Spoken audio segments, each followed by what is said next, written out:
Hello everyone, my name is Niamh and welcome back to another video.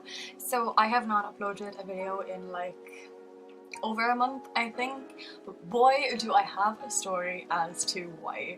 This story is quite long because it happened literally over like 4 weeks of my life, but I'm gonna try not to make it that long because I just don't want to talk about it for that long because I've talked about it enough. But anyway, so basically 4 weeks ago today I ended up in A&E. I had a cold one weekend, and then like the Monday after the weekend I started getting a chain in my chest.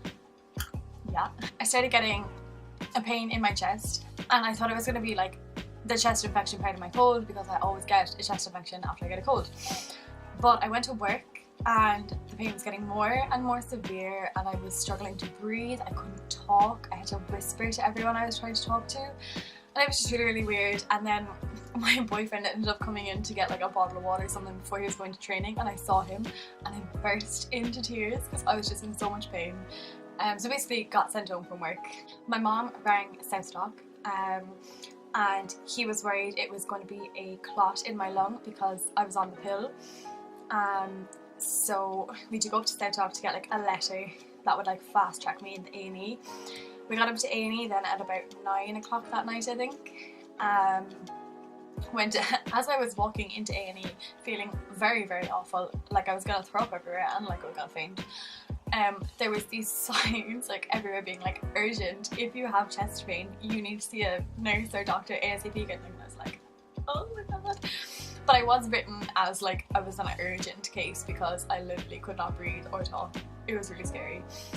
So the first nurse I saw was like so lovely. I literally started bawling crying to her because she was on about like, oh, do you know, if you have a clot in your lung, you might have one in your leg, you might have one in your brain. And I literally just started bawling crying because I was like, I had a cold and now I'm in A&E. What the hell is happening? She was so lovely and like just calming me down, and it was great. But then she told me and my mom that there was an 8-hour wait for people with chest pain to get bloods. 8 hours. And I literally can't breathe. That's a great Irish healthcare system there, isn't it? So anyway, then about an hour later they had to do a chest x-ray. Yeah. And then it was just a waiting game. I think about 3 hours later, so like half one in the morning, was when I got my blood tests, I think. And my veins were not cooperating. She tried here, couldn't get anything, then she tried like somewhere like here I think, and then she eventually got this vein here to actually like give blood, and I had a massive bruise like the size of my hand for about 2 weeks. So yeah, then it was back out to the waiting room, and I think about 5 in the morning is when I saw the doctor. So again, just had to go through like everything. Okay, let me go back. So when the doctor came to get me, she was like, oh yeah, okay, I'm just gonna bring you to a room and then we can talk, whatever.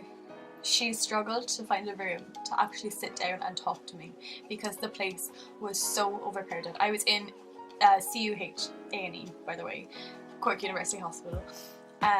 Could not find anywhere for us to go, so eventually she found this room where there were 2 other patients who were being treated. I could hear one guy was having stitches or something, and I could hear everything that was going on while I was trying to tell her what was going on with me, and it was just absolutely horrendous. The conditions are shocking. But anyway, so I was telling her and she was like, yeah, she's like, no, your bloods are fine, you know, no blood clots, which great. She was like, yeah, and your chest x-ray is clear, you know, so it's probably just a viral infection. And I was like, yeah, is it? Yeah, just a viral infection. I literally can't breathe. That's cool. I was half expecting this because whenever something is wrong with me, they never actually find anything. Like, it's a big ordeal. But anyway, after she told me that, I was still there for like another 2 hours because we didn't get out of the hospital till like 7. I think in total, between my parents and my boyfriend, they spent like 30 odd euro on parking, and the money from that car park doesn't even go back to the hospital. Like, it is private owned land, so these people are just getting the money from people paying for waiting for someone in A&E. I just think that's really annoying. Is that not really, really annoying? The hospital isn't even benefiting from the car park. You're charging people to pay for parking when they themselves might be in A&E, or one of their kids or a partner or something is in A&E. You're charging them like ridiculous money, and it's going back to these people who own the land. Not fair, but anyway. So yeah, I was really frustrated coming out of the hospital because, well, not totally frustrated, like obviously I was really glad nothing was seriously wrong with me, but it was just like I had nothing but a viral infection. I was like, oh my god. So anyway, went back to see my GP because I was told to, and she rang me anyway being like, oh, hello, we were in CUH there, were we? What's the story? So I had to go back to her, explain everything again, and she was like, did anyone physically examine you? And I was like, no. And she's like no one physically like touched your chest? I was like, no. So then she did, and I was in agony while she was doing it, and she's like, oh yeah, okay. She's like, you have costochondritis. What? So that is what I have. It is called costochondritis. It's basically inflammation in and around the ribs, and there is no medication that can help it. She said it is basically, in terms of like seriousness, it is the furthest thing from serious. Like, it is not in any way a threatening illness. It's just incredibly painful, and because there's like cartilage at the end of your ribs where it like meets the breastbone, and blood can't get to there or something, so it can't be treated. That's bad. Unreal. Starting rounds 1 and 2 of medication. I was put on 2 things of medication there. Then the GP got my x-ray, and she was like, oh no, there is actually something there. I basically have a shadow on one of my lungs, and she was like, oh, it must be an infection. So I started my first round of antibiotics. Another week went by, nothing improved.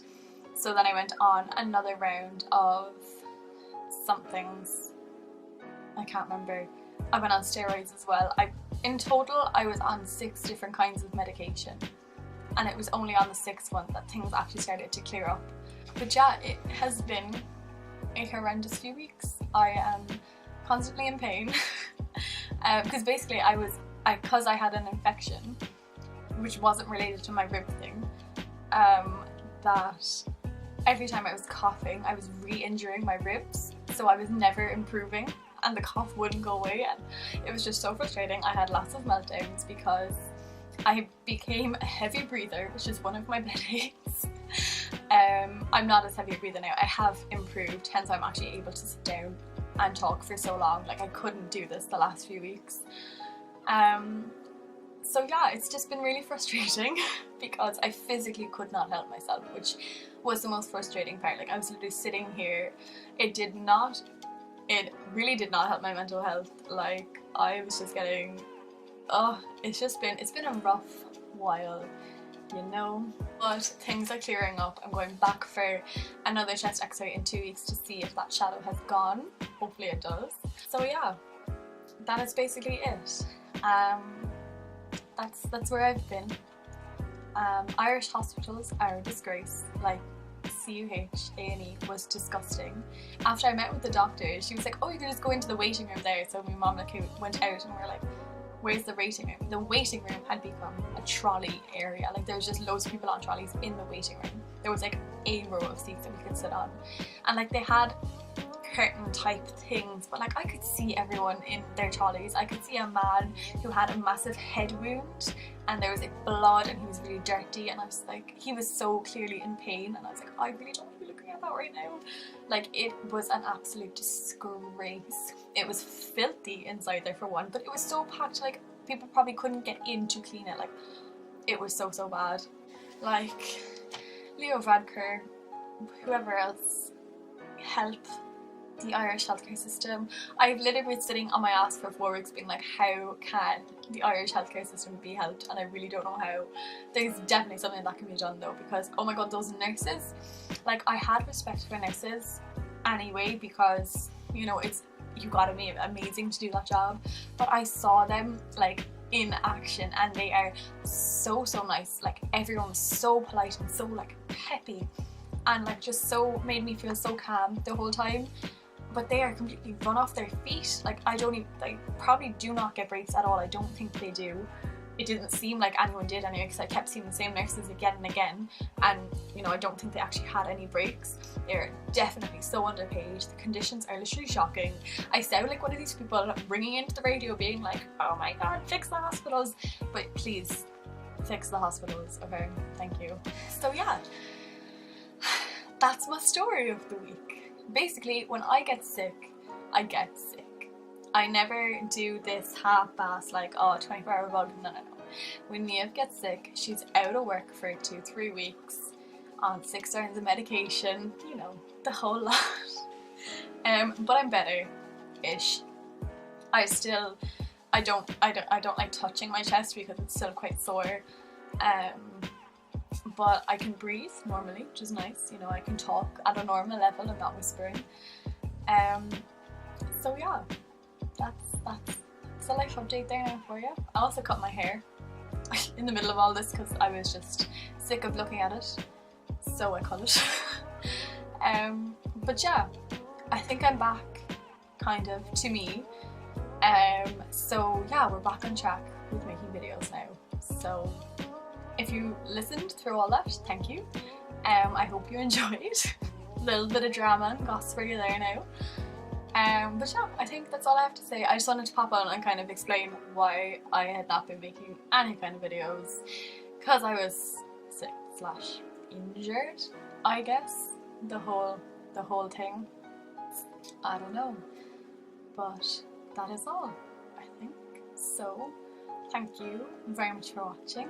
If you did like this video, I would very much appreciate a thumbs up. Subscribe if you haven't, and I shall see you when I next see you.